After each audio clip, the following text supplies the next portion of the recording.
Hello friends, जय हिंद। This is Shweta. Welcome to my YouTube channel Gyan Kunj with Shweta में आपका स्वागत है। आई होप कि आप लोग बहुत अच्छे होंगे, स्वस्थ होंगे। और अगर आप लोगों ने मेरा चैनल सब्सक्राइब नहीं किया होगा तो please like and subscribe my channel. तो फ्रेंड्स, जैसा कि आप लोगों को पता है, हम लोग जो खान सर का पॉकेट जीके बुक है सामान्य ज्ञान का, उसको हम लोग पढ़ रहे हैं। तो ये आज का जो वीडियो रहेगा वो मुगल कालीन शासन व्यवस्था रहेगा। पिछला वीडियो हम लोग मुगल साम्राज्य के से 3 पार्ट में मैं बनाई हूँ, मुगल साम्राज्य पूरा। तो जो लोग भी नहीं देखा होगा तो प्लीज मेरा प्लेलिस्ट आप लोग जरूर चेक करिएगा, ठीक है। और पिछले 2 दिन से वीडियो नहीं आ पा रहा था क्योंकि फोन थोड़े से मेरा खराब हो गया था, लेकिन अब कंटिन्यू आएगा। तो चलिए स्टार्ट करते हैं आज का वीडियो। मुगल कालीन जो है शासन व्यवस्था, ठीक है। प्रशासन का स्वरूप जो है मुगल कालीन शासन व्यवस्था अत्यधिक केंद्रीकृत नौकरशाही व्यवस्था थी, ठीक है।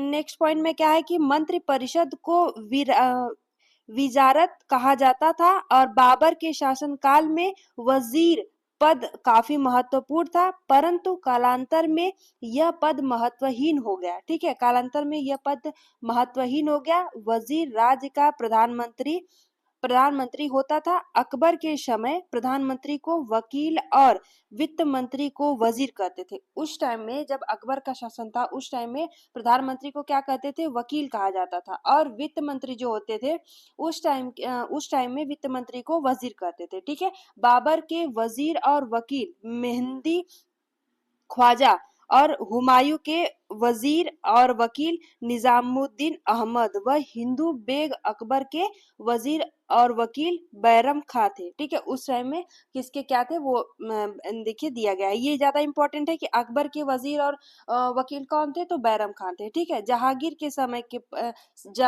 के समय यह पद रिक्त था और जो है शाहजहां के समय यह पद समाप्त हो गया। तो देखिए ये क्वेश्चन में बन सकता है कि शाहजहां के पद में कौन पद समाप्त हो गया था? तो देखिए जो है वजीर और वकील का पद, ठीक है। प्रधानमंत्री और वित्त मंत्री का जो पद था वो शाहजहां के टाइम में समाप्त हो गया था, ठीक है। नेक्स्ट पॉइंट में पढ़ते हैं कि आरंभ में वजीर जो है राजस्व विभाग का सर्वोच्च अधिकारी था, किंतु कालांतर में अन्य विभागों पर उसका अधिकार हो गया, ठीक है। अकबर ने दीवाने विरासत ए कुल नामक एक नए पद का सृजन किया था, ठीक है। जो अकबर थे वो जो है दीवाने विरासत ए कुल नामक एक नए पद का क्या किए थे? शुरुआत किए थे। तथा इस पद पर सर्वप्रथम मुजफ्फर खां को नियुक्त किया गया था, ठीक है। सबसे पहले इस पद पर किसको नियुक्त किया गया था? तो मुजफ्फर खां को नियुक्त किया गया था, ठीक है। नेक्स्ट पॉइंट में है कि अकबर ने वजीर पर नियंत्रण रखने के लिए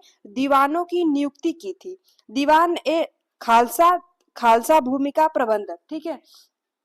जो खालसा भूमि का प्रबंधक होता था उसको क्या कहा जाता था? तो दीवान ए खालसा कहा जाता था, ठीक है। अब देखिए दीवान ए तन ये किसको कहा जाता था? तो गाजीर एवं जो है वेतन संबंधी जो कार्य होते थे उसको दीवान ए तन कहा जाता था, ठीक है। नेक्स्ट पॉइंट में है कि दीवान ए बयूतात, ठीक है। इसको क्या कहा जाता था? तो जो कारखानों की आय व्यय का लेखा रखते थे उसको हम लोग क्या कहते थे? दीवान ए बयूतात, ठीक है। दीवान ए तबजीह इसको सैनिकों का लेखा जोखा रखने वाला, इसको क्या कहा जाता था? तो दीवान ए तबजीह कहा जाता था। नेक्स्ट पॉइंट में है कि दीवान ए सादात इसको क्या कहते थे? जो धार्मिक मामलों का लेखा जोखा रखते थे उसको क्या कहते थे? तो दीवान ए सादात कहते थे। ये सब पॉइंट हम लोगों को पूछ सकता है कि धार्मिक मामलों का लेखा जोखा रखने वाले को क्या कहा जाता है? तो दीवान ए सादात कहा जाता है, ठीक है। नेक्स्ट पॉइंट में देखते हैं कि मुसरिफ आय व्यय का लेखा जोखा रखने वाला होता था, ठीक है। वित्त जो है वो घटनाओं व जो है खबरों को लिखने हेतु, और हर कारा जो है वो जासूस व संदेश वाहक होते थे, ठीक है। उसको हर कारा कहा जाता था। मीर ए बहर ये जेल सेना जो है प्रधान होता था उसे हम मीर ए बहर कहते थे, ठीक है। अब देखिए मीर आतिश इसको क्या कहा है? शाही तोपखाने का प्रमुख, ठीक है। जो शाही तोपखाना होता था उसका जो प्रमुख होता था उसको क्या कहते थे? तो मीर आतिश कहा जाता था, ठीक है। देखिए गुप्तचर विभाग का प्रमुख को क्या कहते थे? दरोगा ए डाक, ठीक है। अब देखिए गुप्त पत्र इसको क्या कहते थे? जो गुप्त पत्र लेखक होते थे उसको क्या कहते थे? जो है खुफिया खुफिया नवीश, ठीक है। और जो समाचार लिखता था, जो समाचार लेखक होते थे उसको क्या कहते थे? वाकिया नवीश, ठीक है। मुतासब जो है प्रजा के जो है नैतिक आचरण को नियंत्रण करता था। अब देखिए नेक्स्ट पॉइंट में है कि मुशर्रिफ मुशर्रिफ एक खजाना केंद्रीय जो है राजकोष का प्रबंधक था। यह दीवान जो है दीवान के अंतर्गत आता था। काव्यानवीश जो है मुस्तौफी आदि दीवान ए विरासत के अधीन थे और मुगल प्रशासन में मुगल साम्राज्य को सूबों प्रांतों में और सूबों को सरकारों मतलब जिलों में और सरकारों को परगानों मतलब महालों में, परगानों को गांवों में बांटा गया था उस टाइम में। ठीक है, अब हम लोग नेक्स्ट पॉइंट देखते हैं कि बख्शी बख्शी क्या है, तो यह सैन्य विभाग का प्रमुख होता था। ठीक है, यह मनसबदारों तथा सम्राट के बीच कड़ी का कार्य करता था। ठीक है, एक कड़ी थी इसी को, जैसे जो मनसबदार थे और जो सम्राट थे उनके बीच एक कड़ी का कार्य करते थे। ठीक है, सरखत एक जो है वेतन प्रमाण पत्र की तरह था। अकबर के समय में 3 बख्शी होते थे। ठीक है, उस टाइम में कितने बख्शी होते थे, तो 3 बख्शी होते थे। देखिए जहांगीर के समय में 7 बख्शी होते थे। शाहजहां के समय में 3 बख्शी होते थे। शाहजहां ने बख्शी हुजूर का पद समाप्त कर दिया था। ठीक है, अब ये क्वेश्चन भी बन सकता है कि बख्शी हुजूर का पद किसने समाप्त किया था, तो शाहजहां ने किया था। देखिए जो भी इंपॉर्टेंट पॉइंट है मैं आप लोगों को बताते जा रही हूँ, तो प्लीज आप लोग एक रफ और पेन लेके बैठिएगा, जिससे आप लोग नोट डाउन करते रहिएगा। आप लोगों को रिवीजन करने के टाइम जब एग्जाम आएगा, तो आप लोग का रिवीजन करने के टाइम में वो नोट्स बहुत ही इंपॉर्टेंट होंगे। और मैं ये हर वीडियो में आप लोगों को बोलती रहती हूँ, क्योंकि ये जो लिखने से ना हर एक चीज याद होती है। ठीक है, अगर आप ये वीडियो 1-2 बार देख रहे हैं और नोट्स अपना छोटे छोटे जो पॉइंट में इंपॉर्टेंट पॉइंट में अगर आप लोग लिख रहे हैं ले रहे हैं ना, तो बहुत ही आप लोगों के लिए इंपॉर्टेंट और जो है बेनिफिट होगा। ठीक है, तो देखिए यहाँ पे ये समाप्त है। तख्सी ए लश्कर का कार्य जो है अभियान के लिए सेना का प्रबंधन करना था। ठीक है, खान ए सामा यह गृह विभाग का प्रधान अधिकारी था। इसका कार्य शाही रसोई घर तथा राजमहल की अन्य आवश्यकताओं की व्यवस्था करना था। ठीक है, सुदूर जो है धर्म के क्षेत्र में बादशाह के बाद दूसरा स्थान सद्र का होता था। यह मदद ए मास भूमि का प्रबंधन होता था और सद के कार्यालय को दीवान ए असादत ठीक है कहा जाता था। इस विभाग की स्थापना जो है वो किसने की थी, तो हुमायूं ने की थी। ठीक है, इस विभाग की जो स्थापना है वो हुमायूं ने की थी। अब हम लोग नेक्स्ट पॉइंट में देखते हैं। ठीक है, नेक्स्ट पॉइंट में क्या है, एक मिनट, हाँ नीचे आते हैं। नेक्स्ट पॉइंट में देखते हैं कि जो है बादशाहों में अकबर तथा औरंगजेब ने अपने सदों को बर्खास्त किया था।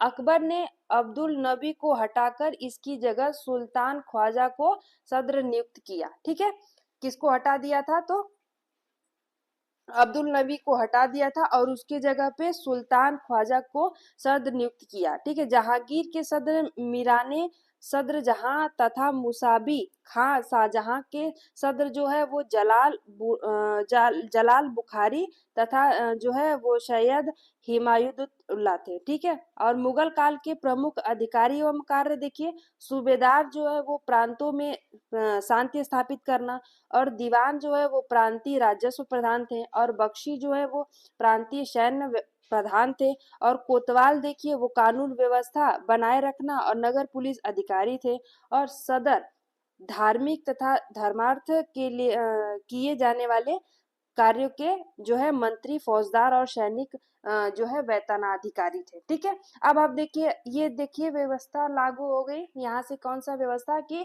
अकबर में की जो है मनसबदारी व्यवस्था। ठीक है, हम लोग ये सब छोटे छोटे पॉइंट है, इसीलिए हम लोग एक ही वीडियो में बनाएंगे।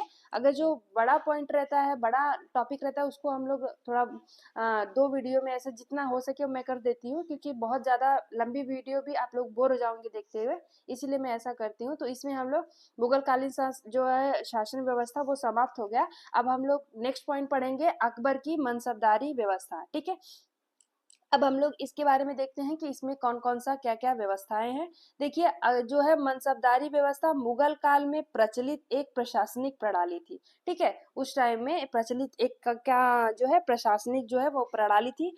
मुगलों की सैन्य व्यवस्था पूर्णतः मनसबदारी व्यवस्था पर आधारित थी। मनसबदारी व्यवस्था का प्रारंभ सर्वप्रथम अकबर ने, ठीक है, 1575 ईस्वी में किया था। ठीक है, आप देखिए ये भी क्वेश्चन बन सकता है कि मनसबदारी जो व्यवस्था का प्रारंभ अकबर ने कब किया था? तो कब किया था फ्रेंड? 1575 ईस्वी में अकबर ने सर्वप्रथम मनसबदारी व्यवस्था का आरंभ किया था। ये क्वेश्चन भी पूछा गया है, एग्जाम्स में आए हुए हैं, और जो भी आया हुआ क्वेश्चन है मैं आप लोगों के लिए बताते चल रही हूँ। ठीक है, अब देखिए नेक्स्ट पॉइंट है। और प्लीज फ्रेंड, अगर मेरा वीडियो आप लोगों को अच्छा लगे तो प्लीज चैनल को सब्सक्राइब करिएगा, वीडियो को लाइक करिएगा, क्योंकि मैं आप लोगों के लिए ऐसे ही वीडियो लेके आती रहूंगी। ठीक है, जो भी इंपॉर्टेंट बुक्स हैं उसके बारे में बताना और आप लोगों के लिए ऐसे ऐसे जो है वीडियो लाना। ठीक है, देख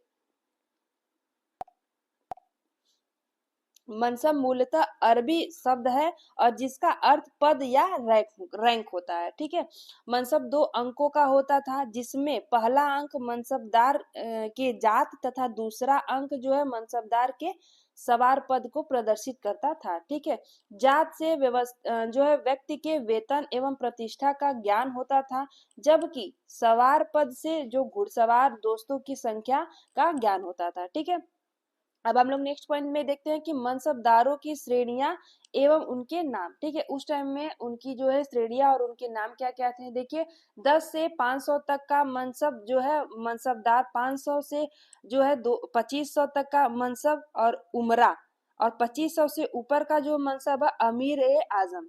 ऐसी इनकी श्रेणियां थी। ठीक है, अकबर ने शाही राजकुमारी के अलावा कुछ विशिष्ट व्यक्तियों को 5000 जात की पदवी प्रदान की थी। जहांगीर ने मनसबदारी व्यवस्था में परिवर्तन करते हुए सवार सवार पद में दो दो अस्पा एवं जो है सिंह अस्पा की व्यवस्था की। इस परिवर्तन के साथ सर्वप्रथम यह पद महाबत खां को दिया गया था। ठीक है, प्रांतीय जो है प्रशासन अकबर ने 1580 ईस्वी में साम्राज्य को 12 प्रांतों में जो है विभाजित किया था। ठीक है, प्रांतीय प्रशासन में अकबर ने 1580 ईस्वी में जो है साम्राज्य को 12 प्रांतों में विभाजित किया था।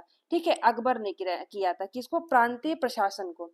अहमदनगर, खानदेश तथा बरार के जो है मिल जाने के बाद यह संख्या 15 हो गई थी। जहांगीर के समय 17 उड़ीसा व भट्टा सूबे थे और शाहजहां 22 सर्वाधिक सूबे थे, जहां शाहजहां ने कश्मीर और उड़ीसा को अलग कर उन्हें स्वतंत्र सूबा बनाया था। ठीक है, औरंगजेब के समय 21, जिसमें से उत्तर में 14, दक्षिण में 6 और काबुल में 1 था।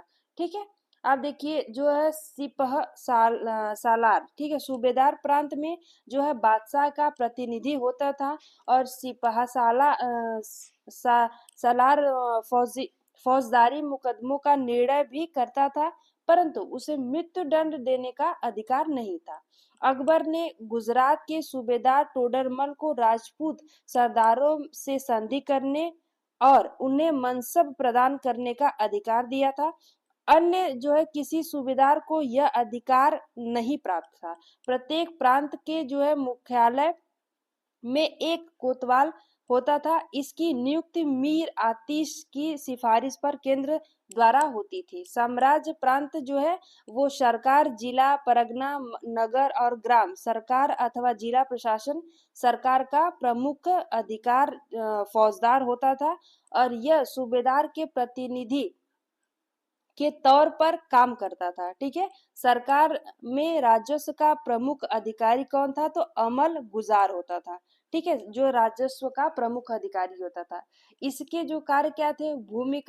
जो भूमिकर का निर्धारण, राजस्व की वसूली और सयूरगल की भूमि की जो है देखभाल करना। ठीक है, विति कची के पास भूमि की जो है पैमाइश, श्रेणी तथा उपज आदि का ब्यौरा होता था, और यह वर्तमान लेखपाल की तरह था। सरकार के काजी को नियुक्त सद उस सुदूर द्वारा की जाती थी। फसल का कुछ भाग सरदार द्वारा लेना, गल्ला बख्शी खड़ी जो है फसल के आधार पर लगान का अनुमान लगाना, और नसक बोई गई जो है फसल के आधार पर नगद जो है लगान जब्ती होता था, और नसक जो है व्यवस्था बंगाल में थी। ये क्वेश्चन भी पूछ सकता है कि नसक जो है व्यवस्था वो कहाँ कहाँ थी, तो ये बंगाल में थी। ठीक है।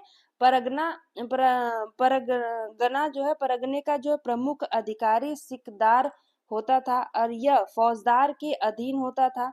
आमिल परगने का वित्त अधिकारी कानूनगो परगने की उपज भूमि कर की जमा का हिसाब रखता था, और फौजदार परगने का कोषाधिकारी अमीर लगान निर्धारण, भट्टा वितरण और जो है वो दीवानी राजस्व प्रशासन जब्त राजस्व। ठीक है।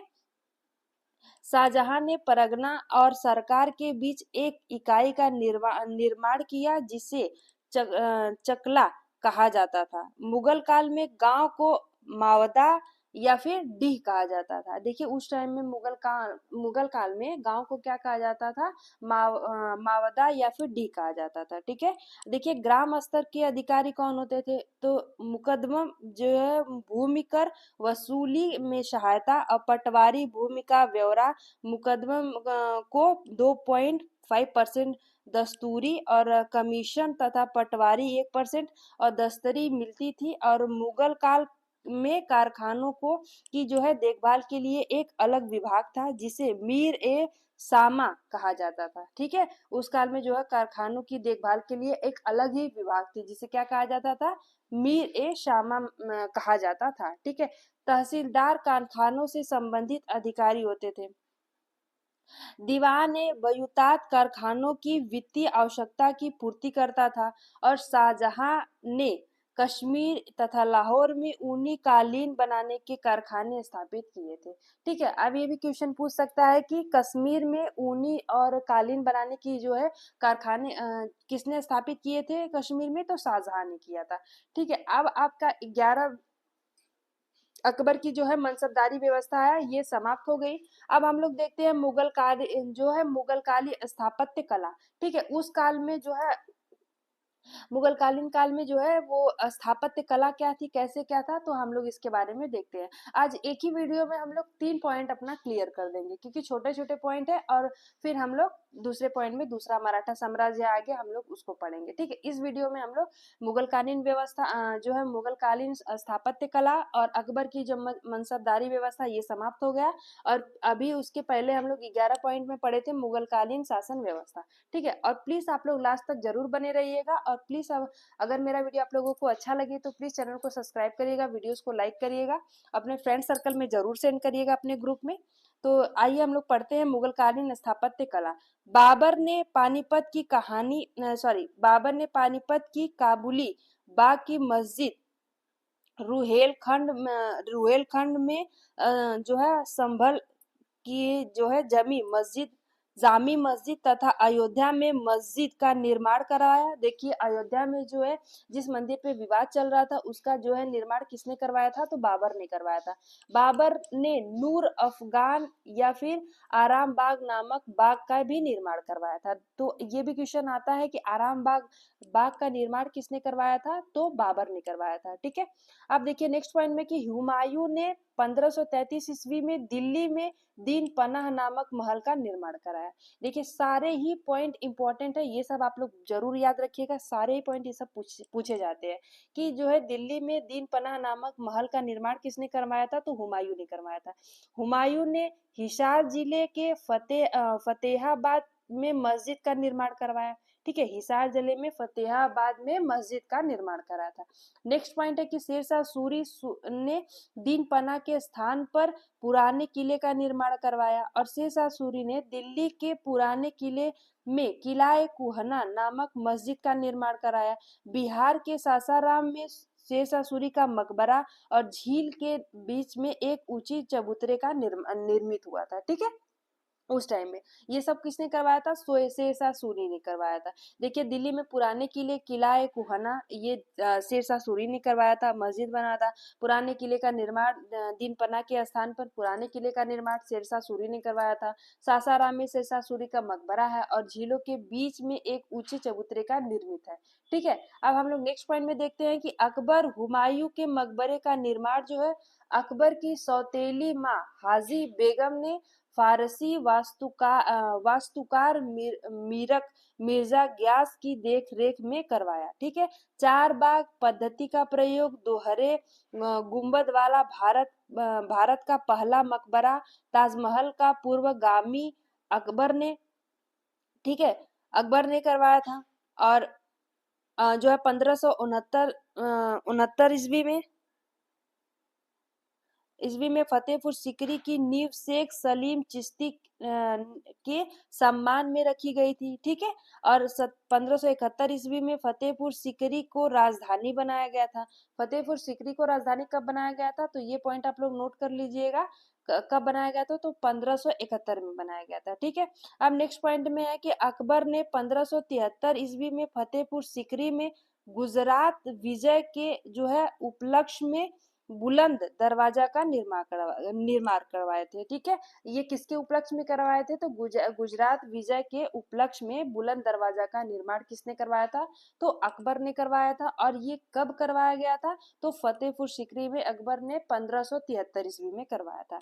अकबर द्वारा फतेहपुर सीकरी में निर्मित इमारतों में बीरबल का महल, जोधाबाई का महल और तुर्की सुल्तान का महल और खास महल और मरियम महल, पंचमहल या फिर हवा महल प्रमुख थे। उस टाइम में देखिए जोधाबाई महल और तुर्की सुल्ताना का महल, खास महल या फिर मरियम महल, पंचमहल, हवा महल ये सब प्रमुख थे। अकबर ने फतेहपुर सीकरी में जामा मस्जिद का भी निर्माण करवाया था। ये तो क्वेश्चन इतनी बार पूछा गया हर एक एग्जाम में कि जामा मस्जिद का किसने निर्माण करवाया था और ये कहाँ है? तो फतेहपुर सीकरी में अकबर ने करवाया था। ठीक है, सफेद संगमरमर से निर्मित इस मस्जिद को फर्यूशन ने पत्थर में रूमानी कथा जो है कथा के रूप में वर्णन किया। अकबर ने फतेहपुर सीकरी में शेख सलीम चिश्ती का मकबरा बनवाया था।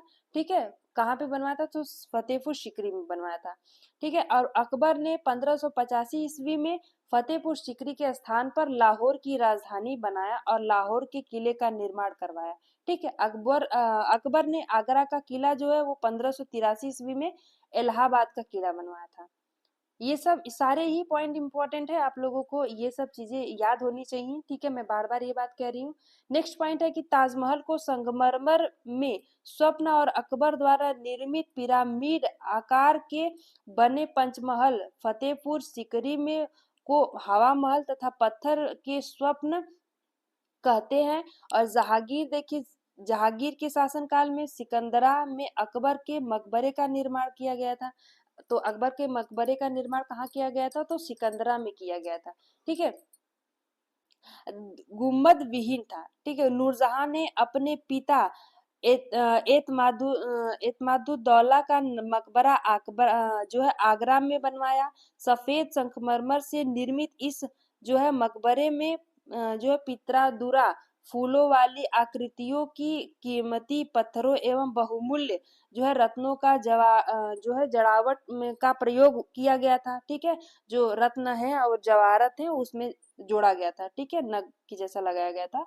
नूरजहां ने लाहौर में जो है शाहदरा में जहांगीर का मकबरा बनवाया और अब्दुल रहीम खाने खाना का जो है मकबरा दिल्ली में बनवाया गया था।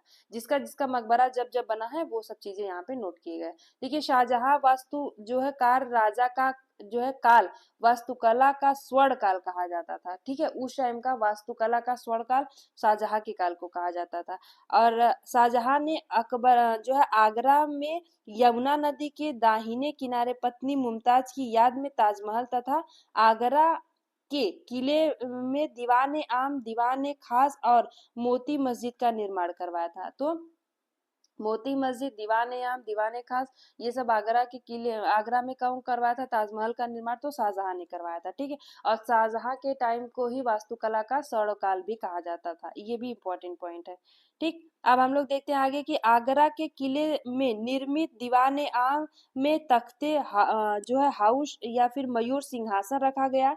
और दीवाने खास के बारे में यह प्रसिद्धि है कि अगर दुनिया में कहीं स्वर्ग है तो यही है, ठीक है। अगर दुनिया में कहीं स्वर्ग है तो यहीं पे है, ठीक है। देखिए 1638 ईस्वी में शाहजहां ने दिल्ली में यमुना नदी के किनारे शाहजहानाबाद का निर्माण प्रारंभ किया। और देखिए 1648 ईस्वी में पूर्ण हुआ था, ठीक है। जो है शाहजहानाबाद का निर्माण जो है वो यमुना नदी के किनारे करवाया था शाहजहां ने। और इसका जो है वो जो कार्य है वो 1648 ईस्वी में पूर्ण किया गया था, ठीक है। अब हम लोग आगे देखते हैं कि शाहजहां ने शिल्पकार हमीद अहमद की देख रेख में लाल बलुआ पत्थर से दिल्ली के लाल किले का निर्माण करवाया। और इस किले के पश्चिमी द्वार का नाम जो है लाहौरी दरवाजा तथा दक्षिणी द्वार का नाम दिल्ली दरवाजा रखा गया। दिल्ली के लाल किले के लिए कहा जाता है कि फारस को राजधानी जो है इस फरहान ने एक स्मारक के निर्माण के लिए प्रेरणा प्रदान की है। शाहजहां ने दिल्ली में जामा मस्जिद जो है 1648 का निर्माण करवाया, ठीक है। 1648 में इसका निर्माण करवाया था। और शाहजहां ने अपनी प्रिय पत्नी मुमताज की याद में आगरा में ताजमहल का निर्माण करवाया। इसके निर्माण में 20 या 22 वर्ष लगे थे, ठीक है। ये इसमें ऐसे लिखा गया है, लेकिन 20 या 22 वर्ष लिखे गए थे। और ताजमहल का स्थापत्यकार उस्ताद अहमद लाहौरी था, जिसे शाहजहां ने नादिर उल असरार की उपाधि प्रदान की, ठीक है। और ताजमहल का प्रधान मिस्त्री या निर्माता या डिजाइन करने वाला वास्तुकार उस्ताद जो है ईसा था। औरंगजेब ने दिल्ली के लाल किले में मोती मस्जिद का निर्माण करवाया, ठीक है। औरंगजेब ने लाहौर में बादशाही मस्जिद का निर्माण कराया। औरंगजेब ने अपनी प्रिय पत्नी रबिया उद दुरानी की याद में औरंगाबाद में बीबी का मकबरा बनवाया, ठीक है। इसे दक्षिण का ताजमहल या फिर दक्कन का ताज या फिर ताजमहल की घटिया या फूहड़ नकल कहा जाता है, आज भी ये बात कही जाती है, ठीक है। खुलदाबाद में औरंगजेब का मकबरा स्थित है।